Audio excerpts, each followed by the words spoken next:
Today in this video, we're going to talk about how you can share a Canva document or presentation project with your peers or with your students, most likely your students. So over here in the top right-hand corner of your screen, you have a button that says share or an arrow pointing up. There are going to be a lot of different options, but I'm going to recommend that you just use 3 of the options. So when I click on share, one thing I can do is I can come in here, and if I just want to give my students instructions, I can select this view only link. I can copy my link and then upload it to Teams, or I can email it out.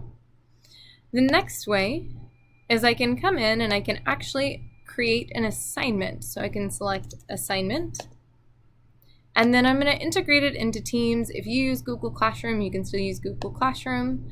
And then I can decide if I want this to be a new design for each student or if I want it to be instructions only. So I'm going to decide it's a new design and I'm going to publish it. So once I publish it, I'm going to have to decide which teams I share it in. And since I no longer have classrooms, I won't be able to walk you through those steps. But it makes it the same as sharing it on a channel in an assignment that you normally would in Teams. Now the final way, which is also a great way, you have to scroll down and go to more. And then there's an option to view or to share a template link. So if I click on this, I can copy my link and I can share it in Teams or in an email.